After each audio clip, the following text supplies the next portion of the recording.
Okay, we're live. Hey guys, thanks for joining us today for Sippin' Sessions with Sugarlands Distilling Company and friends.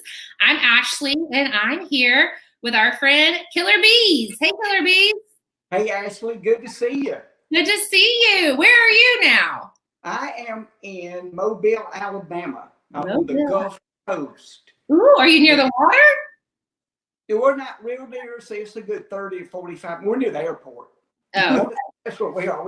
We built a house out here by the airport 20 some odd years ago because I have to fly around a bunch to Okay. go do work and all that stuff. They fly me to all these little islands. And in addition to stand up in clubs and theaters and whatnot, I do shows on cruise ships as well. I've done 188 cruises on cruise ships. So they fly me to little islands out through the Caribbean to meet the ships. I've got all that high-tech global entry and all that super go to customs secret agent credentials. So you don't go on the cruises with them. You just fly and meet them there. Sometimes I'll leave from land. Sometimes they'll fly me to the Lesser Antilles. By the way, ask for the greater.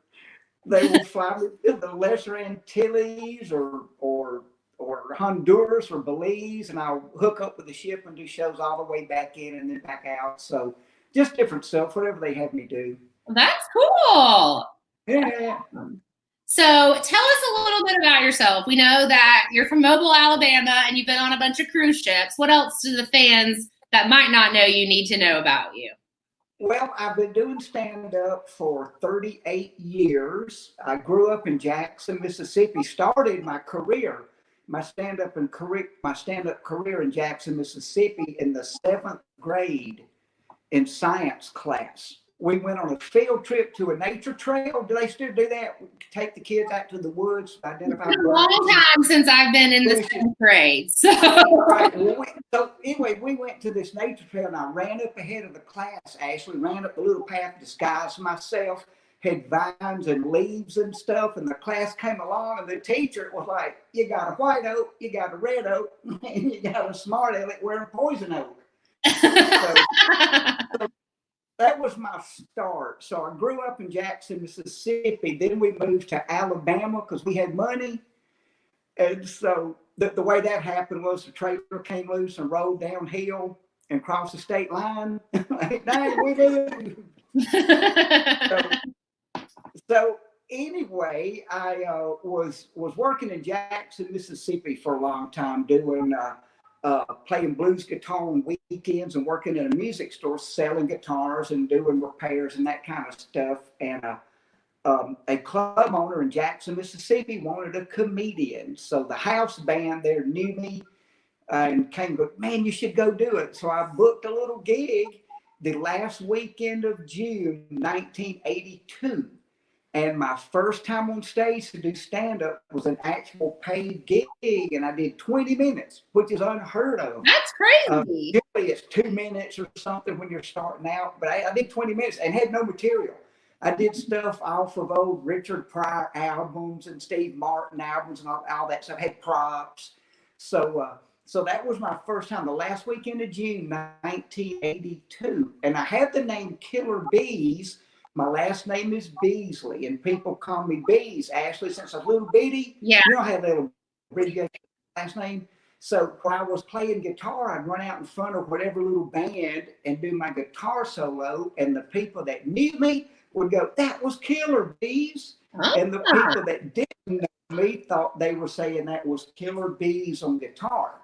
So it became so-and-so band with Killer Beaz on guitar. So when I started doing stand-up in 82, I just kept that stage name, Killer Beaz, Best Buzz in Town. That's cool. And it served me great, man. I've been on Entertainment Tonight. I've been in Rolling Stone magazine. I've been on Showtime. I've been on A&E Network, Moonshiners. I've done a bunch of the hunting shows on Outdoor Channel. I perform at the Grand Ole Opry. I'm back at the Opry, booked for July 7th. We were supposed to be there 3 weeks ago, and they had to push that out. So I stay real busy. I've had a very blessed career. Yeah. So this is a lot of fun. Yeah. Well, you mentioned you've been on Moonshiners, but so I know we have a couple mutual friends on that TV show, right? Yes, we do. Yeah. Now, talk about Mark and Digger. Let me get this out of my system right Okay. up front. Is it wrong on this wonderful broadcast for me to say the word smartass? You can say Is that. that wrong? That's fine. Okay, Digger mostly can be the biggest smartass in the world. Now, I love him, don't get me wrong, and it's sort of putting up with it. It's kind of paying my penance, if you will, to be on the show with him and him teach me the fantastic art of distilling. Mm-hmm. But I have to take a lot of abuse from those guys. And they're dear friends. They know. Digger and I crossed paths. Dude, I bet you 25 years ago in Nashville, we were at the Opryland Hotel. I was doing shows in town, and he was doing some business in town, and we got on an elevator together at the Opryland Hotel, the big Gaylord Opryland. Yeah. And me and Digger had a luggage cart with these paper boxes, cardboard boxes with jars in them. Can't imagine. We're riding the elevator. Oh, I know. I'm looking at him and he's looking at me. So we kind of struck up a conversation and became buddies way back then. And he came out to my, to my shows that weekend in Nashville, and then didn't see each other for a long, long time. So 4 years ago, maybe 5 now, depending on how that went. 4 years ago, I was in Bristol, Tennessee doing a concert, and Digger hit me up on my Twitter feed. Dude, it's Digger from Moonshiners. I'm a big fan of yours. Saw your show 20 years ago. Reminded me, he goes, you're in my neck of the woods. Come see us. So, so cool. That's when we reunited. And I'd watched him on the show, and I had some customers who I told them, good, I know this guy. This is, but no way, man. So I got in touch with Digger, and we did some little deals and stuff, and I had an opportunity to hook the lead guitar player from Leonard Skinner up. Excuse me. He wrote Sweet Home Alabama. A guy named Ed King. We went to his mansion in Nashville. Hang on, I need some. You sounds like you need something to drink there, buddy. Yes. Let's get some cough medicine here. This is hazelnut rum. Hazelnut rum. Drink that up. And now, see? All better. All better. So I was able to hook up with my Skinner guy. He wanted some product from Mark and Digger. And when I told him that he would buy the entire 30-gallon run, 60-gallon run of a gin they made, they let me sell it on the show. So I feel like I couldn't be hearing this. Yeah, this is alleged. Allegedly. Okay, perfect. Well, you had some hazelnut rum over there, and I have, I can't figure out the camera, some hazelnut rum here, and I just wanted to tell everyone watching how to make a delicious cocktail with Mark and Digger's hazelnut rum, I cannot speak, and our pina colada moonshine. So it's very simple. You just take both jars and you pour it in your cup, about an ounce or so of each. I don't really like to measure. I feel like my drinks come out better. And then we're going to take a You guess. I just guess. It seems to work fine every time. No one's ever complained. So then we're going to take a splash of cranberry juice and then a splash of orange juice. This is orange pineapple juice. Be delicious. Squeeze a lime on it. Ooh, I squeezed it all over me. Stir it up. And then I think we have an aptly named cocoa nut cocktail. Yeah, that's a tropical sounding libation right there. It tastes that would look great on every cruise. Yeah, you need to mix some of that up, sneak it in. Yeah, it's very good. It tastes like, oh, you went away, killer.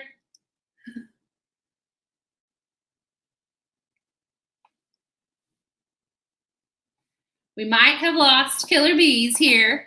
So give us just 1 second and we will get back with you guys when he connects again. Ashley, you there? There you are. Found you. Can you hear me? Hey, you there? Yeah, can you hear me? Okay. Hang on. It was Okay. Digger. Just called and killed the feed. Oh, no. Can you hear me now? We are. Can say something. Can you hear me? Hello? Ashley, can you hear me? Yes, I can hear you. Can you hear me? I cannot hear you. Thank you to Digger Manus. I don't know if y'all, can you hear me? Yeah. Ashley, can you hear my little voice? Well, Digger is still, okay, there goes Digger just went, you're welcome. He sent me a text. I don't know how he crashed our system. Let me see. There may be a button. Now I can't hear him. Now, can you hear me now? Is that a wonderful sound? Yes. Can you hear me? I can't No. hear. I don't even think you're. I think actually what I think you're doing is going and just moving your mouth. Y'all cranking me again? No, I can hear you. Okay. Well, this is going. This is going good. This is exactly what I pictured. So, what we're going to do now is blame Digger. Oh. Once again, something has gone awry. Okay. I'm looking on my little things, my little icons, and see if it says anything. Okay, guys, hold on one second. Idea. I'm gonna see if I can get us back in here. Ashley, I'm an expert at. Okay, I don't know where Ashley went, but I'm still. Can you see me now? And I may be on the broadcast. We may not. Ashley, how are you? I'm good. Can you hear me? Ashley, I can hear you now. That was so scary. I thought I had been sucked into a portal. Oh no! Or something. Well, I'm glad we're back together. To make my screen clear up, it will not. I'm gonna quit messing with it. We're blaming Digger for this, right? We're blaming Digger. He knows. Digger, did he not know what you were doing? He knows good and well what I was doing. Well, his wife said it. I can see it. She commented on our thing over here and said he's really sorry. So we'll have to call him back later and tell him. This is hard. All right. So you were telling me a little bit more about Mark and Digger. Like, how was it being on the show on Moonshiners with them?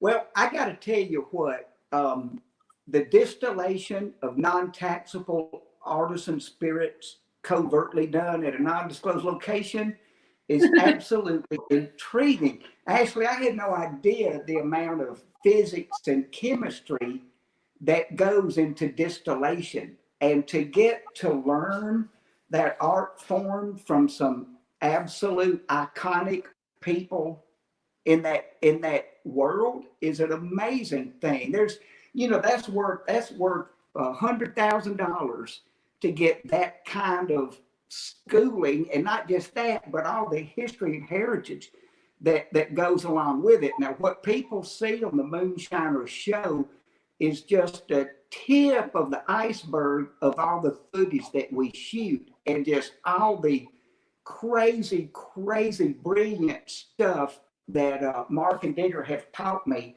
that you can't find in a book. No, it's amazing. It is so amazing. So people ask me all the time, man, how do you put up with them picking on you?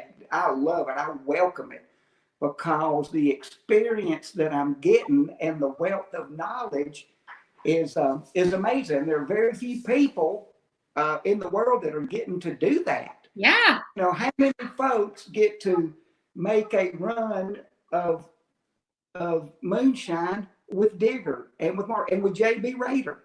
Yeah. So I haven't even gotten to do that yet. Yeah, so it is amazing the wonderful things that Mark and Digger have done for me by allowing me to be a part of the show and the inner circle of the family like that. So yeah. I will never ever act like it is not the coolest thing in the world.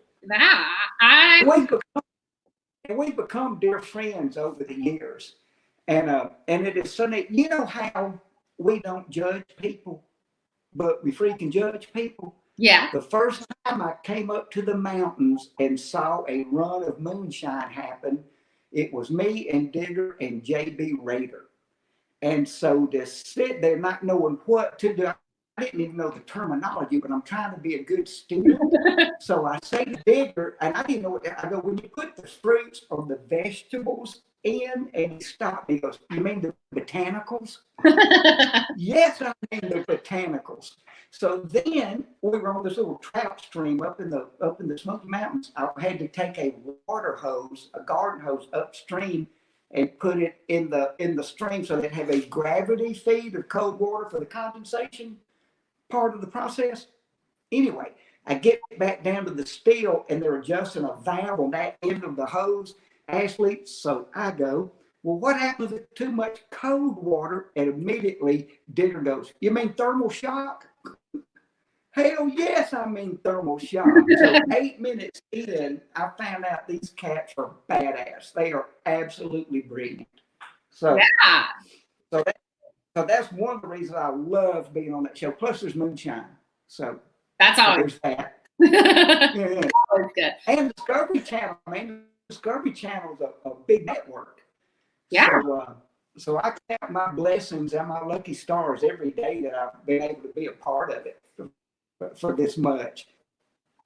So Yeah. and everywhere I go, I want to know if I brought moonshine. Do you bring some of that moonshine? Yes, sir, I did. I travel with, Yeah, with moonshine everywhere I go.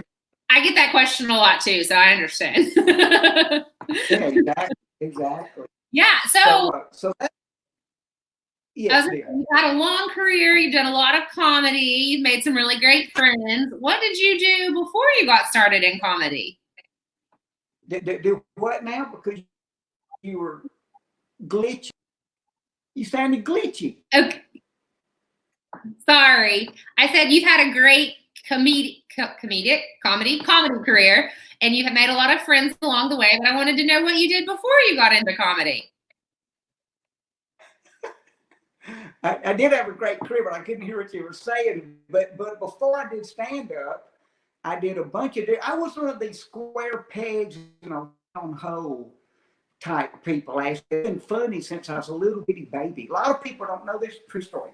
In my memory banks, the youngest memory I have, the oldest memory I have of when I was a little boy, the oldest memory of a home was in Kosciuszko, Mississippi. We lived in a funeral home.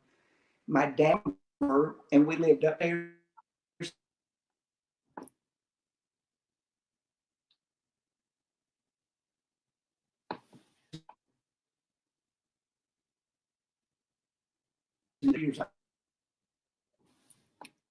I had to run the place, and I would see sad people from where I lived. So I learned that if I did cute little silly things, the crying people would stop crying and talk to me. So that was when I was like 3 years old. I swear to this day, I think that is what feeds my emotion to make people around me laugh and smile. I don't do real good around stoic people because I feel like there's something wrong. I think we all should get up every day and act like we have faith and joy for the day God gave us until at least 10:30, 11, when we realize it's going to suck just like yesterday. But that is literally my earliest memory, is making sad people quit crying and come smile at me when I was a little bitty baby. Isn't that wild? That is crazy, but you know what? A really great trait to have.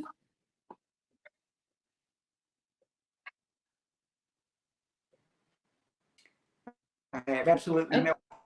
Thank you for the compliment. I'm sure there's somewhere.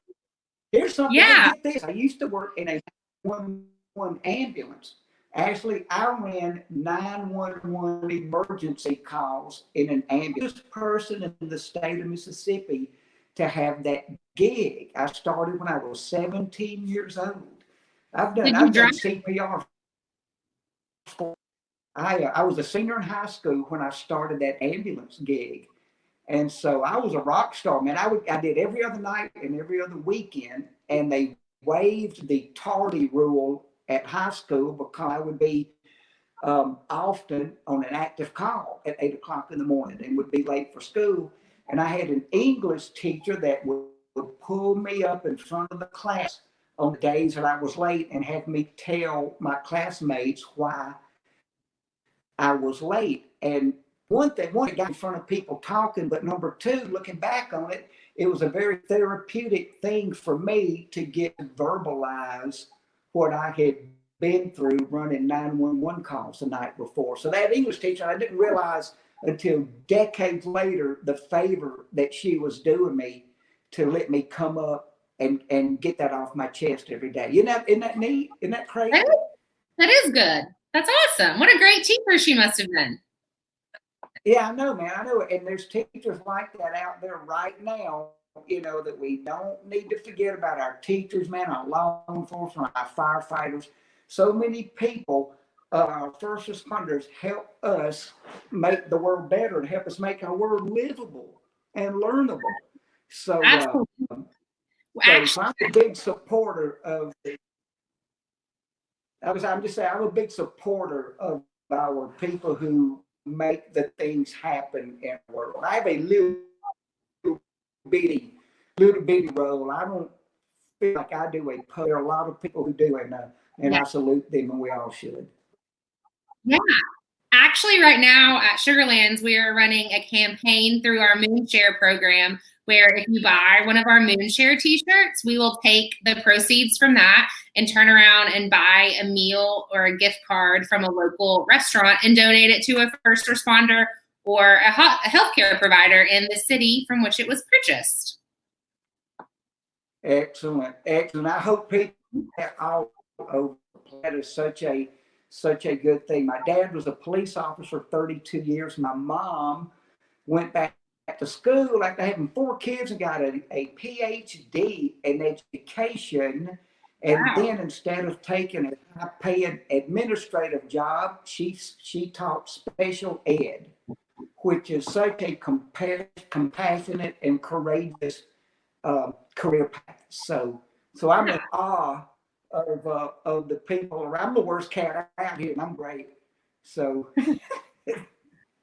all right. There's that. Yeah, well, I just wanted to say thank you for joining us today. The connection's a little bit wonky, so I might as well just say goodbye, and hopefully you can join us again or come visit us up in the distillery in Gatlinburg when the world opens up again and we can have visitors. Yeah. Well, I certainly, man, I'm dying to get back up way and see my bunny house. So we'll do that. Will you be there? Will I get to meet you? Maybe. If you let me know you're coming, see what I can do. I'm going to consider that. Okay. Okay, well, cheers. Right, I love you. Cheers to you. God bless America. Y'all can hands, say your prayers. I'll see y'all soon. All right, we'll talk to you later. Have a good night.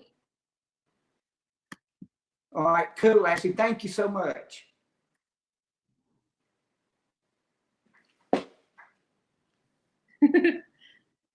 I'm trying to end it. I'm not sure if it's working or not.